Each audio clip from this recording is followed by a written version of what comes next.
Hello and welcome back to the weekly Midrash. I want to share a special Midrash from Esther, from the book of Esther, in honor of the upcoming holiday of Purim.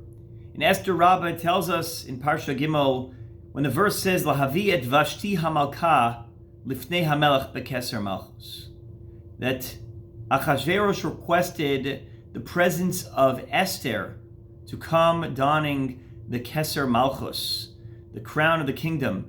Rabbi Ivo and others, Rabbi Pinchas, Rabbi Chama, and Bar Guya say that it wasn't a request to wear the crown of the king, but it was a request to wear the crown of the king and nothing else. Amar lon v'aruma, only to come unclothed, as was the request by Vashti. In other words, to disgrace Esther, that she should wear the crown of the king and she should wear nothing else to disguise, to conceal her dignity. There's a different medrash that exists in Parshas Vayere. It says, Bigdei Malchus mibayele ela shelovsha Malchus beis aviha. That Achashverosh didn't request that she come unclothed, but rather that she wear the clothing of the Persian government, the Persian Malchus, the kingdom. That she should show that she is subservient to Achashverosh and his Malchus in a way in which Vashti failed to do. And Esther refuses. Esther's refusal wasn't, though, that I'm not coming at all to the party, but rather, Lovsha Malchus Beis Aviha. She wore the Malchus of the house of her father. The Torah Tamima cites this approach and elaborates that it is this, that Esther was preparing for a second showdown between her Beis Aviha, her ancestor, and the ancestor of Haman. Haman comes from Amalek, and Esther comes from Shaul HaMelech.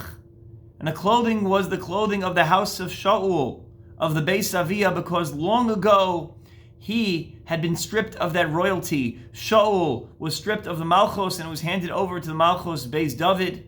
And now Esther emerges to reclaim what was hers, not the throne per se, but the dignity of Shevet Binyamin, of the tribe of Benjamin, from which she descends.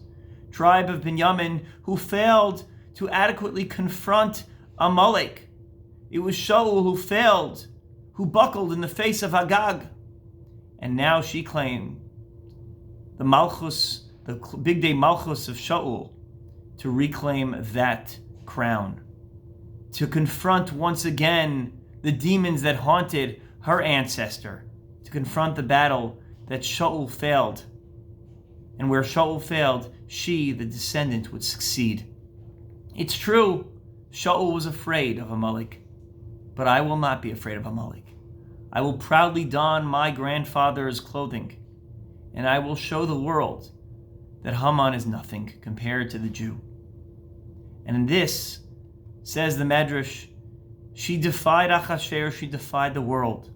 When the world presumes that the Jew will not stand up for itself, that the Jew will not stand up for herself against tyranny, against evil, against those who seek to undermine her, Esther says, that Malchus lives on. Shaul is not the king, he does not sit on the throne, but Shaul's strength will reemerge once again through the descendants.